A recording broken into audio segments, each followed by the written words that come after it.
মঙ্গলবার সন্ধ্যার অন্ধকারে মান্দায়ের মন্ডলে কার্যত সন্ত্রাসী হামলার ঘটনায় তীব্র ক্ষোভ প্রকাশ করেছে জেলা বিজেপি এবং সেই অন্ধকারে মান্দায় মন্ডল কার্যালয়ে সন্ত্রাসী হামলা চালানো হয়েছে। ঘটনায় প্রধানমন্ত্রী নরেন্দ্র মোদী এবং ত্রিপুরার মুখ্যমন্ত্রী ডক্টর মানিক সাহার ছবি পুড়িয়ে ফেলা হয় এবং দলীয় পতাকা ও অফিসের নথিপত্র ভাঙচুর করা হয়। এই ঘটনার প্রতিবাদে বুধবার মন্ডল কার্যালয়ের উদ্যোগে মান্দায় বাজারে এক বিক্ষোভ মিছিল অনুষ্ঠিত হয় এবং এই মিছিল থেকে দায়িত্বপ্রাপ্ত কর্তৃপক্ষের কাছে অভিযুক্ত দুষ্কৃতিকারীদের বিরুদ্ধে দ্রুত ও কঠোর ব্যবস্থা গ্রহণের দাবি জানিয়ে মান্দায় থানায় এক ডেপুটেশন প্রদান করা হয়।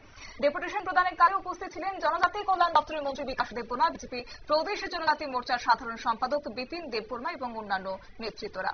বুধবার ঘটনাস্থল পরিদর্শন করে এক সাক্ষাৎকারে মন্ত্রী বিকাশ দেববর্মা কি জানিয়েছেন শুনুন। আর আমাদের যে ফ্ল্যাগ বিজেপি ফ্ল্যাগ পেট্রোল দিয়ে চেয়ার টেবিল ওরা টোটালি ভেঙে ফেলেছে, পুড়িয়ে দিয়েছে, ফ্ল্যাগগুলি পুড়িয়ে দিয়েছে। আমাদের ভারতবর্ষের যশস্বী প্রধানমন্ত্রী ফটোকে পুড়িয়ে দিয়েছে, আমাদের রাজ্যের জনপ্রিয় মুখ্যমন্ত্রী ফটোকে পুড়িয়ে দিয়েছে। কেউ যদি মনে করে যে বিজেপি পৃথিবীর শ্রেষ্ঠ পার্টি, কেউ যদি মনে করে যে বিজেপিকে মেরে পুড়ে হজম করতে পারবে, আমি বলছি যে এটা ভুল করছেন। কোনোদিন কেউ বিজেপিকে কেউ হজম করতে পারবে না, মেরে আগুন জ্বলিয়ে কেউ হজম করতে পারবে না। প্রস্তুত থাকুন, আমরাও মাঠে ময়দানে নামবো। এখন যেই হোক বিজেপিকে দমন করতে পারবে না। পৃথিবীর শ্রেষ্ঠ পার্টি মোদীজির পার্টি। তার জন্য আমি বলছি যারা এই ধরনের করছেন বিরত থাকুন। আগামী দিনে না আইলে আমরা প্রস্তুত হচ্ছি। কেউ করে হয়ে দেবো না, কেউ সারা আমরা কথা বলবো না, কেউ সারে কথা বলা হবে না। যদি মনে করেন যে বিজেপিকে মেরে ভেঙ্গে ত্রিপুরা রাজ্যে দমাতে পারবেন, দমাবেন না। আগামী দিন আমরা চ্যালেঞ্জ দিচ্ছি, কেউ রুখতে পারবে না বিজেপিকে।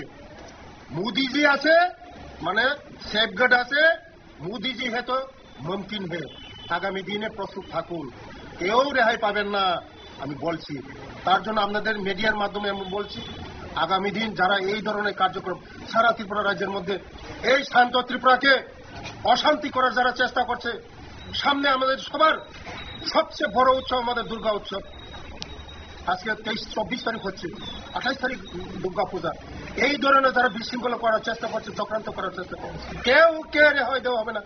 আর যারা আজকে আমাদের এই মান্দায়ের পার্টি অফিস যারা জ্বালিয়েছে, পুড়িয়েছে, ভেঙেছে, আগামী দিন রেহাই পাবেন না।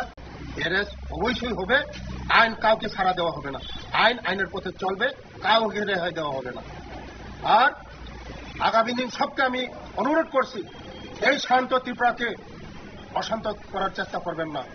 আমাদের ত্রিপুরা রাজ্য, আমরা শান্তি সম্প্রীতি চাই। আমাদের রাজ্যের সবাই মিলেমিশে থাকতে হবে। পাহাড়ি, বাঙালি, খ্রিস্টান, বৌদ্ধ, শিখ, মুসলিম সব ত্রিপুরা রাজ্যের মধ্যে আমরা শান্তি সম্প্রীতি চাই। এই পূজার মধ্যে আমরা সবাই একসঙ্গে আমরা আনন্দ উপভোগ করব, পূজাকে শান্তি শৃঙ্খলার মধ্যে রাখবো। আমরা শান্তি সম্প্রীতি চাই, এই ত্রিপুরাকে বিকশিত ত্রিপুরা চাই, এই ত্রিপুরাকে শ্রেষ্ঠ ত্রিপুরা আমরা করতে চাই।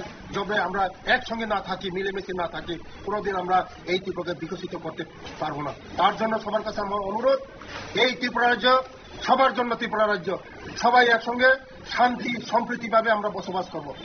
সবাইকে ধন্যবাদ, নমস্কার। অর্থাৎ বিজেপিকে যারা মুছে ফেলার চেষ্টা করছে কিংবা রাজ্যের শান্তির পরিবেশে যারা অশান্ত করার চেষ্টা করছে, তাদের কাউকেই ছাড়া হবে না। এই কথাই বললেন আজ মন্ত্রী বিকাশ দেববর্মা। তিনি এও বললেন যে জনগণের স্বার্থে পরিচালিত উন্নয়নমূলক সরকারের ভাবনাকে ধ্বংস করার চক্রান্ত করা হচ্ছে। এমন দুষ্কৃতিকারীদের বিরুদ্ধে দ্রুত কঠোর আইনগত পদক্ষেপ নেওয়া হবে এবং তিনি স্পষ্ট ভাষায় এও জানান যে মাঠে নেমে জনগণের কাছে আমাদের জবাব থাকবে এবং যারা অশান্তি সৃষ্টির চেষ্টা করছে তাদের কঠোর থেকে কঠোরতম আইনগত ব্যবস্থা গ্রহণ করা হবে তাদের বিরুদ্ধে। নিয়ে নিচ্ছি ছোট্ট একটি বিজ্ঞাপন বিরতি, সঙ্গে থাকুন।